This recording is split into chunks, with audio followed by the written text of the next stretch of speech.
Going to introduce you really quickly to retired bull rider Austin Gosnell and his little girl Abilene. If you blink, you'll miss it, so I'm going to play the video twice, but I want you first of all to listen for Abilene and then watch for Austin and see what he does. I'm Scott Hilgendorf. This is The Short Go.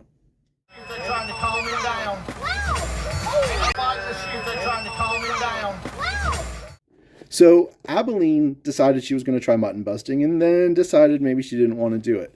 Austin decided that she would see it through. And so as the chute opens and you hear her scream, if you notice though, Austin's hands are on her the whole time. He is never away from her side. She is 110% safely in his care because he's asked her to do something and he's going to help her make sure that she can accomplish that because as a loving father, that's his job and that's the role that he's taking with her.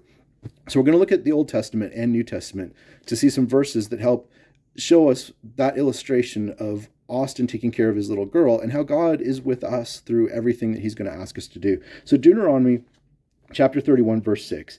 Be strong and courageous. Do not fear, be in dread of them. For it is the Lord your God who goes with you. He will not leave you or forsake you.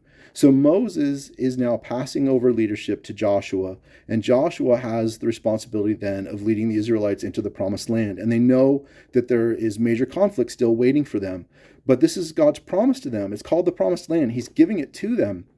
So he's going to see it through. He is not going to leave their side. He's not going to forsake them. Yes, it's going to be difficult. Yes, there's going to be complicated things that they have to face, but they're not going to be facing it alone. And so we have that assurance. And we can take from that, even though the context of this is that that's for the Israelites. When we know God has asked us to do something, when we're following his word and we know that we're doing something that he wants us to do, we can do it with that same confidence that's being asked of Joshua and the Israelites. We can do it with the same confidence that he's going to be with us. He's going to help us see it through, just like Austin helped Abilene see through that first experience with mutton busting.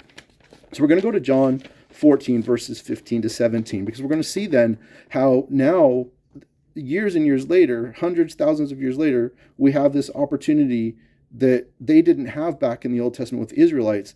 We now have something even more.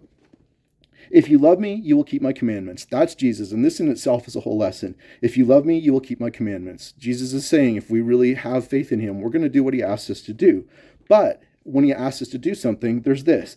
And I will ask the Father, and he will give you another helper to be with you forever, even the Spirit of truth, whom the world cannot receive, because it neither sees him nor knows him. You know him, for he dwells within you and will be in you. So this is the Holy Spirit, and this is Jesus telling us that if God asks us to do something, he's going to see us through it. He's going to give us the ability to follow Jesus' commands.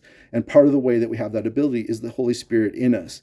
So we understand that once we have a saving faith in Jesus, we receive that. We receive the Holy Spirit, a companion, a helper. There's different words that are used to describe the Spirit, but we understand then that that is Jesus in us to be able to guide us, to help us, to encourage us. It's that hand that never leaves us. When we see Austin holding on to Abilene as she comes out of those chutes, when we're keeping God's commands, when we're keeping Jesus' commands through Old and New Testament, the things that are asked and expected of us, and when we follow God's calling in our lives, whether it's into the mission field like I've been through, or different ways that you know God is asking you to do something that might feel difficult, that might feel scary, we have those assurances, we have those confidence that just like Austin's hands never leave Abilene, God will never leave us alone in what he asks us to face. So again, Scott Hilgendorf, Cowboys of the Cross.